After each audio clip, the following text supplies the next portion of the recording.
Hey everybody, welcome to the Sharp Tongue Podcast. I'm your girl Jessimae Peluso, and this is a special Dr. Peluso episode. Please don't sue me. I am not a real doctor, nor do I claim to be a real doctor. I don't have a PhD. Actually, I have a fake PhD in THC, and I am board uncertified.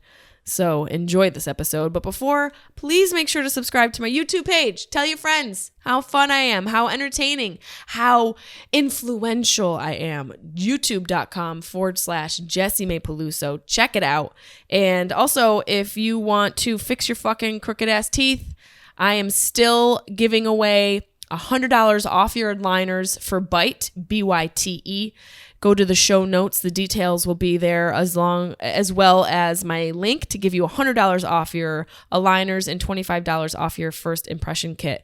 That's BYTE, BYTE, Bite Me. Check it out. The link will be in the show notes. What else do I have to tell you? Also, you know what? Fuck it. Let's just get to the episode because it's been a hot minute since we've had Dr. Peluso. You guys know the spiel. You're here every week. I appreciate you. I love you. Please, I will ask you to rate and review the podcast. If you can take a moment, it's very helpful to know how you guys are enjoying the podcast. Give us a 5-star review. Why not? You know, because if you don't like it, move on. I don't need your 1 star. This isn't a sushi restaurant. You're not going to get salmonella. Okay? And if you get offended, just move the fuck on. Life is too short. And if you want your life extended, you should listen to this advice by Dr. Peluso.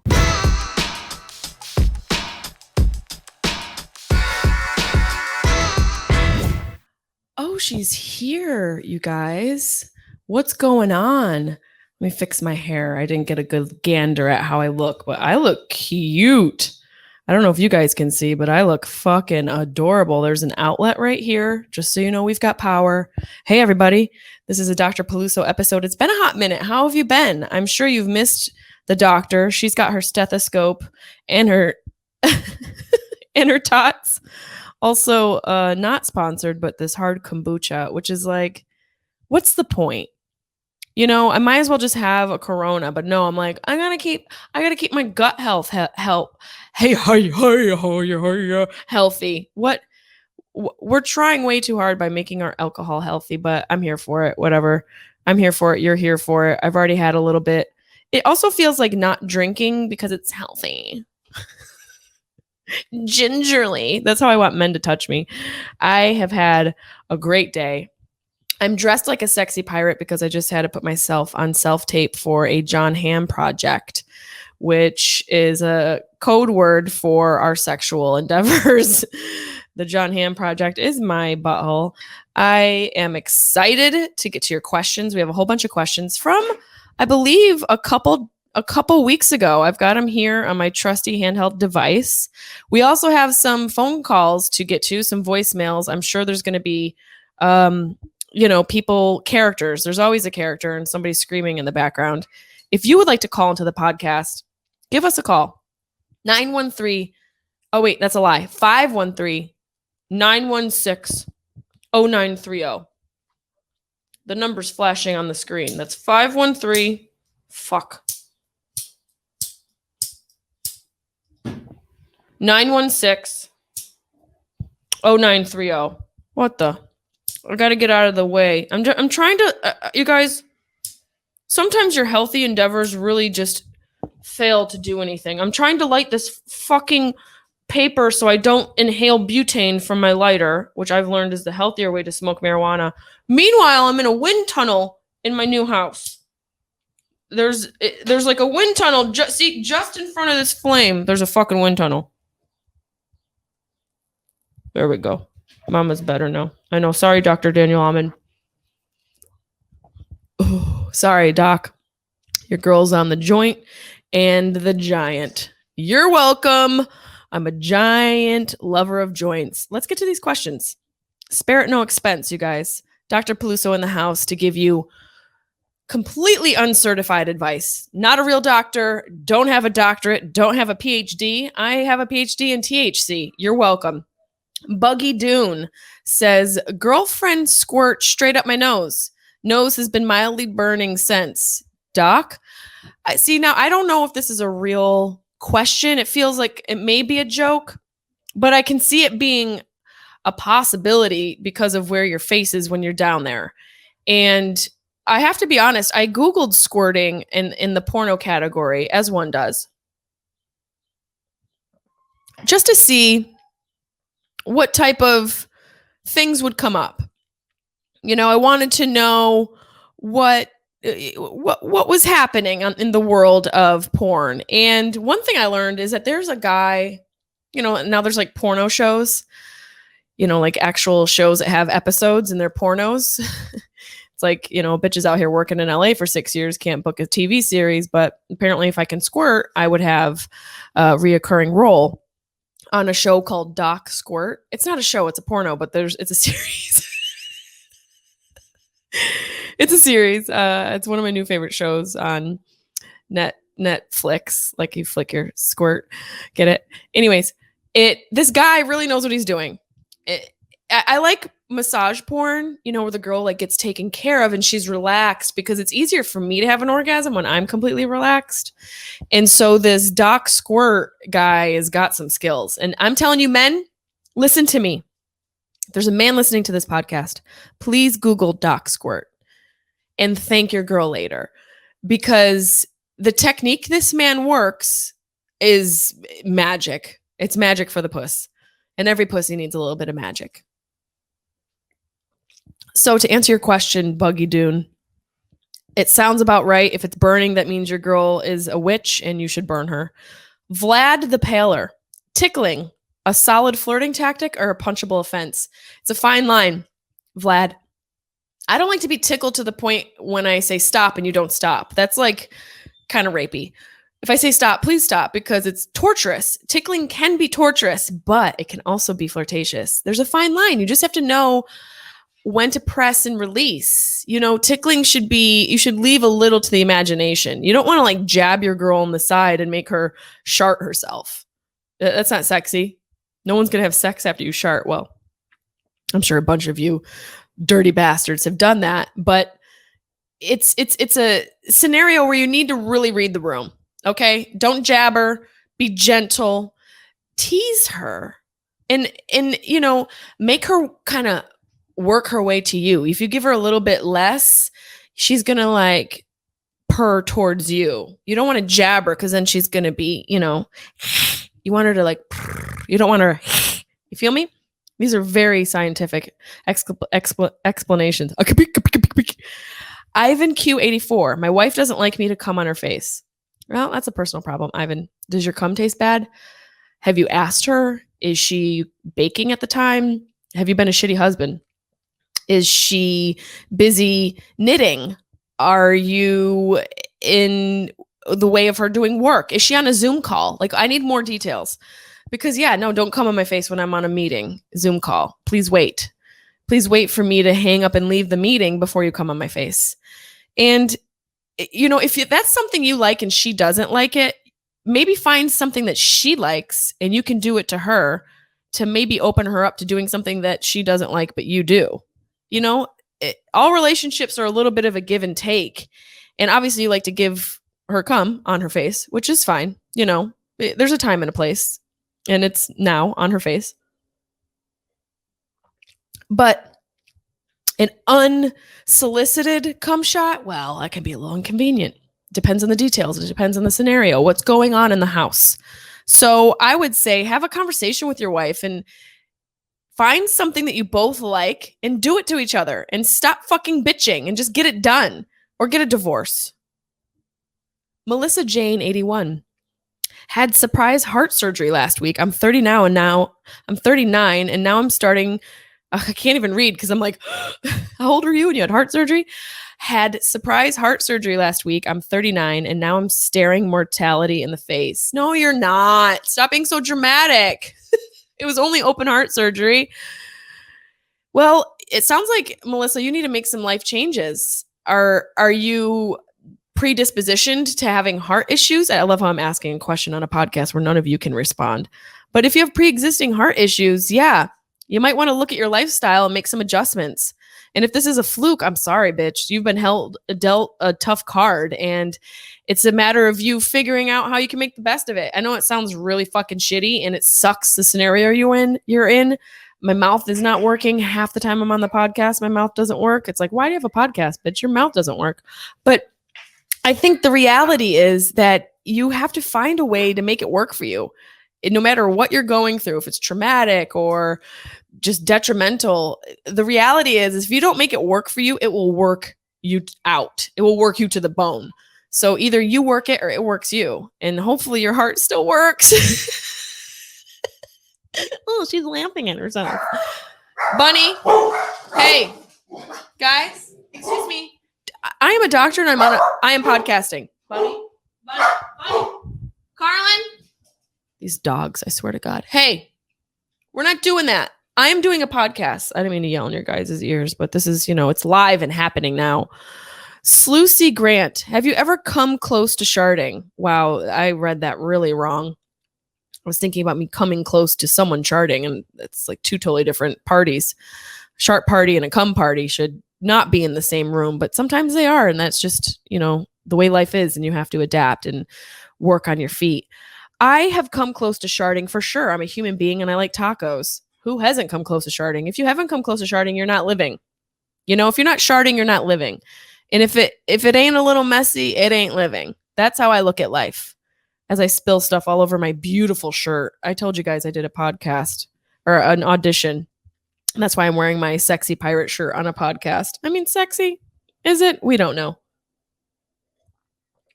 Smiley for me. How do I do anal with my boyfriend? We've tried and it won't fit. Please help. Okay. I'm an anal expert, and I can say that because both of my parents are dead now. Anal's a very tricky endeavor to just try without going slow. You can't jam it in. And I don't care what anyone says. There's no time or place to jam a fully erect penis into an asshole because the asshole is a unique body part. The sphincter is muscle and it's contracted, and the inside is very sensitive. So one of the best ways to start to do anal is if the girl is on her side and you guys are in a spooning position and she's behind you and she's pegging you. No, I'm kidding. She is in a spooning position, little spoon, you're the big spoon. And hopefully at this point, she has already had an orgasm. Hear that part again. It is much easier to try anal if you've already had an orgasm. Now, I'm speaking from my own personal experience. I obviously can't tell you how to have sex, but I'm telling you my truth, and that is my truth. So get her off, however works well for her. Get her off, flick the bean, lick the bean, dip the bean, refry the bean, whatever you got to do. Just take care of the bean. Get her off. Get her nice and cozy. Maybe massage her a little bit. It's all about making the woman relaxed. Relaxed is helpful for the ass. Relax ass. Relax ass. So have an orgasm, pop it off, lay on your side. And as a guy, lube is going to be your best friend, and as a woman as well. If you don't have lube on your bedside, you're not slutting it right. I have everything I need right on my bedside table. A joint, a book, a journal, a remote, and lube in my vibrator, and a Bible that I come onto. I use the pages to wipe myself. Make sure you're lubed up for this scenario. This is not a time to go dry. This is not the dry with Eric Bana, okay? It needs to be the slip and slide. It needs to be the slip and slide of your life.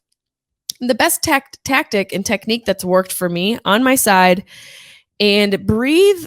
Just make sure you're breathing, do a little Wim Hof scenario. A little breath work could help you. It's all about getting relaxed and focusing on your breath and being in the moment. I know it's starting to sound like a yoga retreat, and it is for your asshole. You want to be breathing kind of fluidly, calmly. You already want to have an orgasm. And as a guy, lube up that dick and just sort of ease it in. You've got to kind of heave and hoe gently. Ebb and flow with the tide of the ocean. You just got to go slow with this one. And you go in and you go out, and you go in and you go out. You really have to be committed to the act and realize that it's going to take some time, and you've got to ease it in. And women, men, whoever's doing this, whoever's receiving, if you gently push out just a little as he's pushing in, it also helps you receive the dick into the anal aquarium. It's like a vivarium. It's not really an aquarium unless you boofed recently or, put an enema in there, but you don't want to do that before sex. So it's more of like a vivarium where the dick's in there and then we're just monitoring it. Google the word. Go slow. Come. Lube. Breathe. Let me know how it works. Johnny Mac. Dating during the pandemic? It's fucking crapshoot, bro. It is a crapshoot. I can speak from personal experience. It ain't good. It's slim pickings. All that's left are zombies and meth addicts. And I gotta tell you, we're open for business, but we're also closed. So it's very difficult. I think we need to get back to life and get back to being outside and talking to each other and not being afraid and being safe and washing our hands and being clean and not sneezing in people's faces. Basically, we should have always been doing that.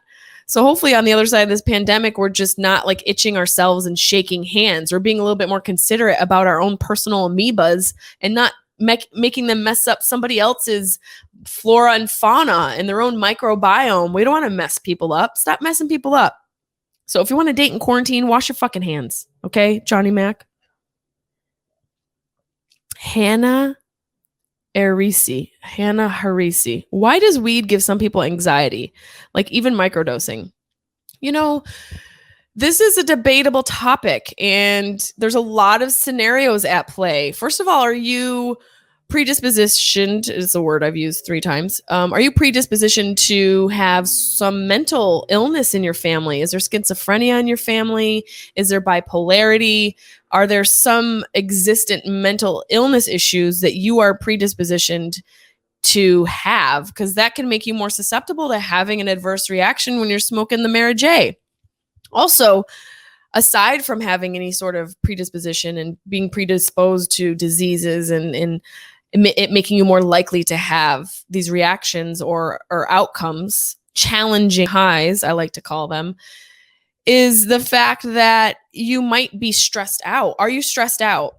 You know, if you're somebody who tends to lean more towards an anxious side of the spectrum, weed may help you chill the fuck out. It can have a really great result, but it also can exacerbate your anxiety. And one of the best things for me that's worked is exercise before I get high. Or sometimes I get high before exercise. It really just depends on your own personal preference. Hold on, I gotta light my joint. But that being said, you know, you really gotta take inventory. Hold on, let me get this thing going while the wind is low. We got low wind. Oh fuck, I'm gonna set myself on fire. Ow! I'm a real stoner. I've got my rope so I don't inhale the butane. It's so much better on your lungs. You've got to really take inventory of where you're at as an individual in the day. Are you anxious? Are you stressed? Are you sad? Weed can be a very reflective medicine where it sort of highlights what you're already experiencing emotionally and bring that to the forefront. So it's a really great tool in that sense that as a medicine, it can sort of help you face these emotions that maybe you're not really giving any time to. But on the other hand, like our friend Hannah Harisi has highlighted, she gets anxiety and she's wondering why, and even microdosing. It tells me that if you're microdosing and having anxiety, that lets me know or makes me think that it might have something to do with your brain chemistry. You might not be compatible with cannabis, and that sucks. But the good thing is that for the most part, and I'm not a doctor, don't sue me, from my experience, allegedly, there's not much injury that can happen when it comes to smoking marijuana. That being said, there are extenuating circumstances and certainly things that have happened, like 2 people that probably shouldn't have smoked. And anyways, but it's a matter of you taking inventory of who you are, how you are, and going slow. I always say go low and slow when it comes to marijuana. I get made fun of all the time. Oh my God, you don't smoke. You're just taking little hits. Yeah, fuck off, man. This is all I need. You know, I'm a sensitive bitch. I don't need a lot. So maybe it doesn't work for you. I would try microdosing with shrooms. Weed doesn't work. Try acid. Let me know. Dick Doug. Why does my sausage hurt when it gets hard? Is it in a noose? Are you squeezing it? Did you wrap it in tape? Did you tie your shoelace around it? Is it stuck in a door? Is it in your dog's mouth? Is it in your mouth? Is it stuck in a bear trap? There's so many scenarios. You know, is this your way of trying to like humble brag that you have a big dick? I don't know. Why does it hurt? Because you don't give it any attention or maybe too much attention? Have you let it express itself lately? Yeah, I'm asking you, why does it hurt? Don't ask me. Why would I know? I'm not a real doctor. Go to your doctor because it sounds like you've got something wrong. If your dick hurts when you get hard, maybe it's broke. Who broke your dick, bro? Who hurt you? Packard, do you go back to someone who lied and cheated on you for good reasons / their trauma? No, you don't. You only go back if you don't love yourself. You only go back if you want it to happen again. You only go back if you're not ready to learn how to heal your own trauma, because some part of you is so broken that you think you only deserve somebody else who is equally or more broken than you, because you haven't learned the value of self-love, which can open you up to a healthy love and a healthy relationship. No, you should not go back to somebody who cheated and lied for good reasons and their trauma. That sounds like somebody who is a pathological liar. It sounds like my exes. Sounds like a narcissist and somebody who's taking advantage of your emotional vulnerability, because you obviously aren't strong enough to stand in your own truth and look at yourself in the mirror and say, hey, I'm not ready for relationship love because I haven't realized how to navigate self-love. And so what I would say to you, Lex Delaney, who is a fan and is always chiming in and saying hi and supporting, you've asked a couple questions. I'm sorry, it wasn't Lex Delaney, Packard. Sorry, Lexi, I mixed you up. I would say to you that you need to do some self-care and some self-work and realize you're worth more than a broken puzzle piece. They won't ever fit into your puzzle. You've got to you've got to break down your own personal puzzle and see what pieces are busted and fix it. I know that analogy was really shitty, but you kind of get what I'm trying to say, is that you are the problem right now, not this person. And you have to just leave this person alone in the past, because all they're going to do is hold you back from becoming your true self, which is somebody who deserves love and somebody who's healed, and realize that you are attracting these people because there's a part of you that is not healed. And I'm speaking from personal experience. Good luck. Seriously, try some therapy. Kevinette, now that I've hit 50, my sack is dragging. Ball sack lift? Absolutely. Are you kidding me right now? Get a ball sack lift. Lift it up. Do it at home. Staple it. Get some Gorilla Glue on those nuts. You feel me? Get a little duct tape for that sock. Figure out how to tape it up. Okay? Glue it to your fupa, sir. Figure it out. Nobody likes a saggy sack. You feel me? You might have to be 50, but your nuts don't. Call me. I know a guy. Lex Delaney. Sorry, girl. I put your name. I read it fast. No question, but after being too scared, I finally went back into doing hair. Holla. Yes. Why were you too scared? I mean, get back to doing hair, girl. This guy, Kevinette, could probably use a little hairdo on his nutsack now that he's going to have it lifted. We're going to need a ball sack blowout, girl. Help him out. He's going to step out with those 50-year-old nuts, and people are going to be like, 50? Are you 25? Baywatch. Hello. Look at those shiny nutties. Hello. Congratulations. Griff Talbot. Thinking of starting my own photog business in upstate New York. Do it now or wait it out. Don't wait it out. Take this advice from somebody who has been very ambitious throughout her whole career and has done things immediately and then waited for things to get done and they never happen. Don't wait it out. What are you waiting for? You shouldn't wait for anything. Only food. Don't wait for people. Don't wait for problems. Don't wait for opportunities. You have to go out and you have to be proactive. You have to make it work and do it, because it's never going to get done if you wait for it to get done. So if you want to start your own photog business in upstate New York, do it. My cousin does it. That's all he does is photography. He's a photographer in upstate New York, and he wanted to do it and he did it. And now he's very successful. And yeah, don't wait. What are you going to wait for, bro? You could be dead tomorrow. And the only photo you'll have is of your autopsy. The crime scene where you were murdered, where your dreams and you were murdered. Julio Tapia, what's up? Favorite vacation destination? You know, that's a great question, because I haven't been on vacation in a long time. I take that back. I went to Aruba, but you guys know how I felt about Aruba. Everyone's mad at me. Oh, you shouldn't be mad about, you shouldn't be rude to the Aruban culture. It wasn't about the Aruban culture. It's about all the white people who fuck up the Aruban culture. Listen to me. My favorite vacation destination, Italy. Yeah, the Amalfi Coast. It's just so beautiful.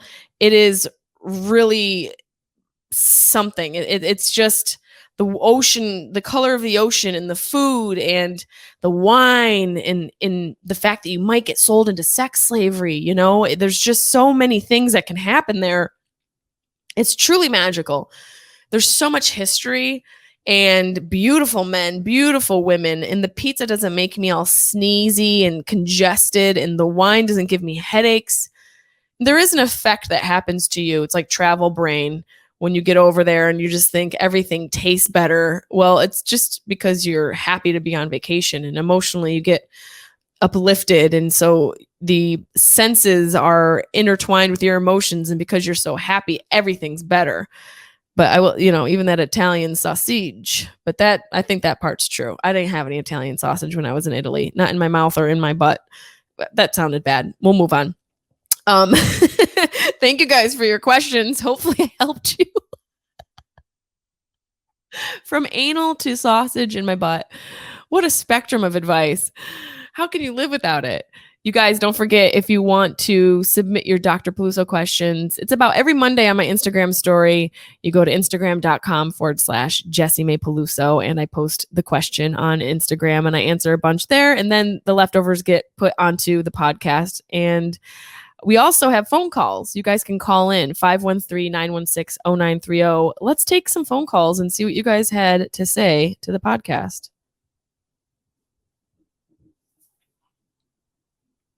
Hello, my name is Santiago Iglesias, and I'm looking to have a business partner for a cannabis growing company. For more information, call me back at 954-348. Okay, so Santiago Iglesias wants me to be his cannabis partner. Well, listen, bud, I'm probably not going to call you back because I already was in the cannabis business, and I'm still in it, but we sold our dispensary. So now I am just figuring out what my next endeavor is going to be, ironically enough. But I don't know if I can go into business with someone who just calls and leaves a voicemail on my podcast. But then again, I appreciate the hustle. You're just cold calling a bitch on her podcast, asking for her to partner up with you. I kind of respect the hustle, but I'm going to pass for now. Maybe you can send me over a Google Doc on your business proposal. That would be nice. Jessimae Peluso Comedy at Gmail. Go ahead and send me your business proposal. We can look at it. Oh, yeah. Well, big shot right here, trying to not answering fans' calls. This is Gio, and I'm with my friend Ava, and we were just talking about you. And we were trying to see if we could get a video call with you. Talk about What is it? We're talking about if we interacted with yourself and a star on while we were walking. Are they in a fucking wind tunnel? I want to know how I reacted to you. I feel like I'd be kind of starstruck. Yeah, so it all started because my biggest celebrity, my how do you say that? My these two are stoned in an alley. There you go. And she asked me if I would get starstruck if I would see him, and I told her I don't think I would because I feel such a connection to him that I probably just be as normal as I can. I mean, what kind of connection is that? But she said you, and tell me these two aren't rolling on Molly. But anyways, I guess we didn't want to talk about it. We wanted to be about it. Are you guys trying to fuck? Yeah, we're gonna see what can happen when. Yeah. Doing good, and I love you. I love you too, but not as much as I did before. Oh my God, what's wrong with you? I'll play with you, Jesse. I'm with you. He's obsessed with you. I used to get really jealous when you talk about it. That's true. I was telling her about how I used to listen to your podcast before. You would do them on video. I think these two are having a gentle argument. I don't even know if they think or realize they're on the phone. I forgot that guy's name, but your gay friends will tell stories about hunting stories. Like you guys, where you guys grew up. My gay friend? You have a pretty interesting life. You always inspired me. He loves you. Yeah, but yeah. Hope you're doing good, Jesse. Love you. Bye. I mean, it's still cute. It's still really cute. I think you guys were definitely like your shroom hit when you called, and I respect it and I appreciate it. That it felt like you guys were just having a conversation like in an alley under, I don't know why, but I imagined you under an overpass, like a couple of trolls. Thanks for the call, guys. Let's see another one. Oops. Hold on. Hey, I don't have a question for your podcast, but I heard you on Fitzsimmons and thought you were outstanding. And then I listened to a show after that when you were doing your weed deal. And it was very funny. You're super entertaining, and just I saw you on Twitter tonight and just saw your number and figured, what the heck? I'll give a call. Just wanted to tell you, I think you're great. Super funny, super talented, super sharp. He's trying to fuck. Look at that. See how easy it is to compliment a woman? Thank you very much. I don't know if you told me your name, but you're probably married, and that's why you didn't tell me your name. No, thank you. I was on Greg Fitzsimmons' podcast. We had a great time. You guys can find it. It's called the Greg Fitzsimmons podcast. The episode was in the middle of quarantine, so probably about 2 months ago, but it was a fun time. Greg and I, that was when we met doing the podcast. So it's always interesting when you talk to a comedian you don't know for the first time on their podcast, but we clicked. And apparently he has a big dick, according to everyone and his wife. God bless. Hey, Jessimae, it's just Daryl McMillan calling. Just to let everybody know that I'm out of jail, but the cops still have my computer, so I haven't had internet access for about a month. So just let the whole crew know that I'm still up and kicking, but I'll be getting my computer back probably this week. The cops still have it. So let everybody know I'm alive and out of jail. All right, peace. I don't know who that is. Is that like my cousin? Gerald McMillan's out of jail, everybody. Congrats, Gerald. We're so excited. Please don't have any sort of recidivism, you know? Don't go back in. Oh, wait. Hi, I'm Jessimae, and I got locked out of my account. Let me know if this works. And I'll try again. Okay, bye-bye. That was Debbie back when I was locked out of my account. I told her to call and test it out. That is so funny. You guys remember when I was locked out of my fucking Facebook account for 10 years? Oh, God, that was brutal. But thanks to one of my agents at CAA, that girl, she fixed it. And I think she might have caused it, but she fixed it. It's one of those things where it's like, you know, when you buy a car from somebody, then your car gets stolen. Check the person who you bought the car from. That's most likely where it went, you know? Anytime you buy something expensive and it goes missing, go to the person who sold it. I shouldn't be smoking weed. It's Friday. Oh, it's Thursday. Well, it's close to Friday, you know? Like I need a reason. Give me a break. Like any of us need a reason. You know what the reason is? We fucking survived this past year. God bless. Let's do another one. These are fun. Miss Peluso, just wanted to stop by. I saw your little Instagram post. Been following for quite some time. I think you're dope as shit. I don't really have a question for you. You answer them pretty much every time you speak. But just wanted to send some love. All right, I'm out. Oh, thank you. I like that I speak so prolifically that it answers your questions. That's basically what you're saying. I'm so prolific. I attributed that to my marijuana and kombucha use.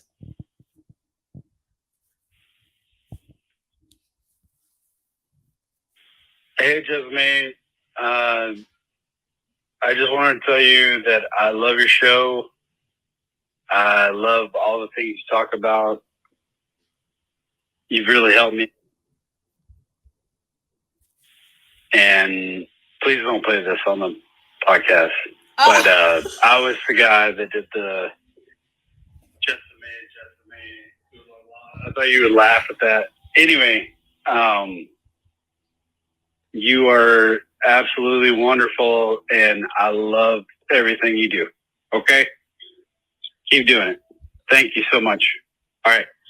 Bye.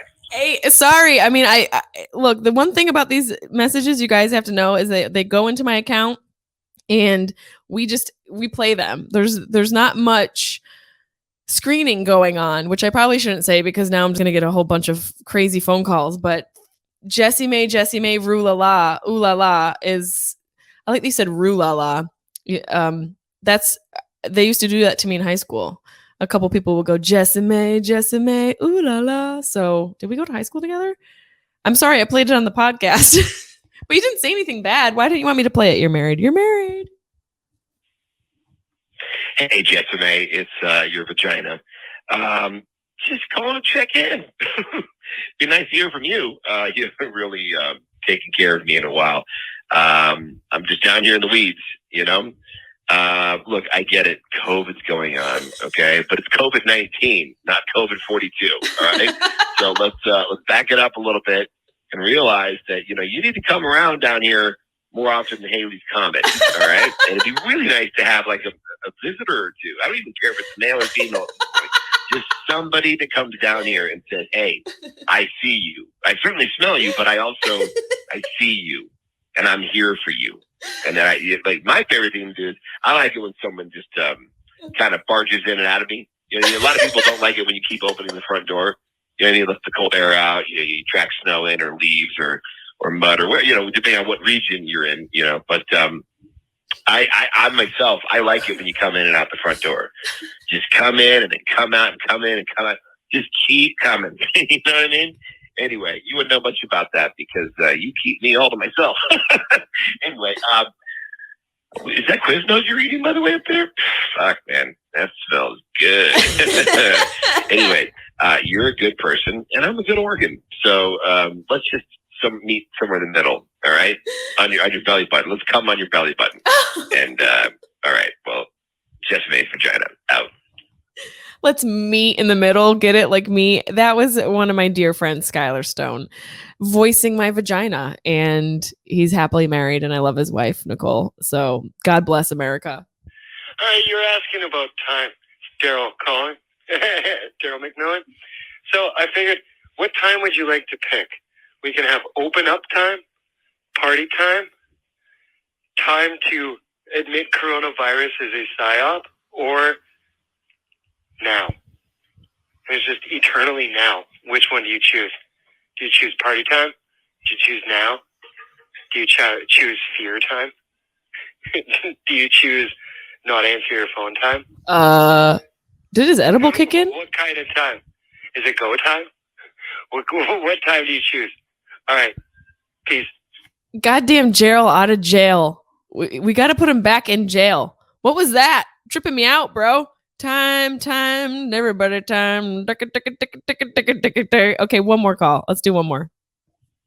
Hi, Jessimae. My name is Darian. I'm from Nevada. Huge fan. Just wanted to let you know that I listen to your podcast every time it comes out. You're hilarious. I am 23 years old. I lost my dad when I was 16.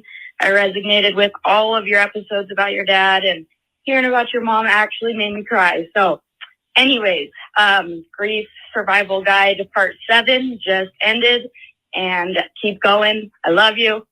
Call me. Bye.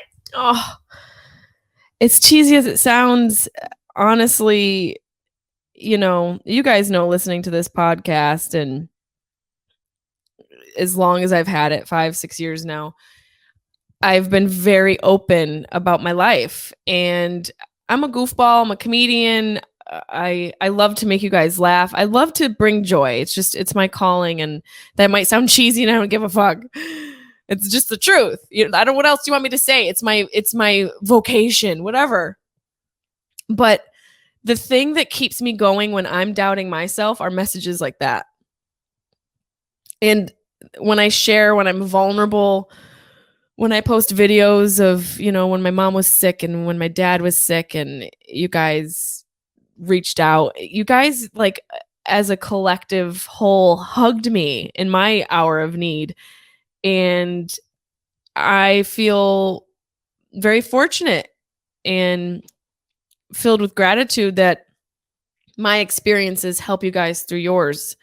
It's a way for us to stay connected. It's a way for us to realize we're not alone. And that's honestly, when you think about it, that's a basic need for a human being, just to not feel alone. And I'm petting my table because I'm nervous because I'm being vulnerable. I'm like, it's difficult for us to admit that our fears. It's difficult for us to be honest about our, our collective fear about being alone and being left. But I really, honestly, when you guys let me know how my experience have helped you through yours, there's no other greater gift from what I do other than John Hamm booking the part that I auditioned for. But besides that, totally us connecting on a visceral level is important too. Totally important.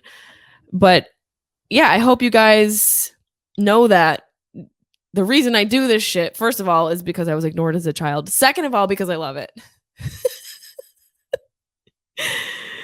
And I do have a grief survival guide if you're just tuning in and kind of hopping around episodes and you're popping in and you don't realize that. I do have a grief survival guide. It probably will be, I don't know how many more episodes. I'm going to be recording another one. I think it's part 9. We're just going with it. And it's me documenting how I'm doing emotionally through the grief process. So there will be another grief survival guide episode coming up. For me, it has to be truly inspired by an authentic emotion and moment so that I'm actually documenting what I'm going through and keeping you guys up to date with my process so that while you're going through your grieving process that it's normal and it's common and it's not common and it's very personal to you. So I do appreciate it. It feels great to be able to just sit in my new house in my cute little studio here with weed and my fucking kombucha and know that somewhere out there, somebody's dealing with grief a little bit easier because of me or anal. That's my spectrum. And I'm here for it. I truly am. I will have so many dates coming up. I'm going to be putting dates on my website. I'm going to be touring August, September, October. Let's see. I've got my calendar right here. Let me just list off the places I'm going to be. August, I'm going to be in Connecticut. And I'm doing a winery tour in Connecticut. That's August. Yes. Also in August, I'm going to be in New Jersey. I'm doing a little mini tour in New Jersey. And September, I'm going to be in Alaska. I will be in Anchorage. I will also be hopefully inside of all of you, in British Columbia, the birthday weekend, September 16th to the 19th at the new comedy club there, House of Comedy. A weekend after that, I'm going to be in Edmonton. October, I'm going to be in Providence, Rhode Island, New York City, Atlanta. November, I'm going to be in Florida, possibly Montana. I've got a couple dates that might close soon. And December 31st, I'm going to be ringing in the new year. I'm changing up my routine. Normally in Syracuse at the Funny Bone, I do the Thanksgiving week every year. I've done it for about 5 or 6 years now. And this is the first year without both of my parents, and it just didn't feel right to do it. So I am going to change the routine. I'm going to change the tradition and create something new because I think that's important on the other side of grief. And we're going to do New Year's Eve. So check out New Year's Eve with me in my hometown, Syracuse, New York, at the Syracuse Funny Bone. 1 show, 1 night. It'll be a blast. And check it out on Jessimae.com. And make sure you guys, if you want to watch the video for the podcast, that's available now for free on YouTube. youtube.com/Jessimae Peluso. Subscribe, like, share, tell your friends to join the page and how much fun and influential I am. Okay, I'm a fucking influencer. I'm not, but I'm under the influence. That's for sure. God bless everybody. Thank you so much. I love you. Remember that.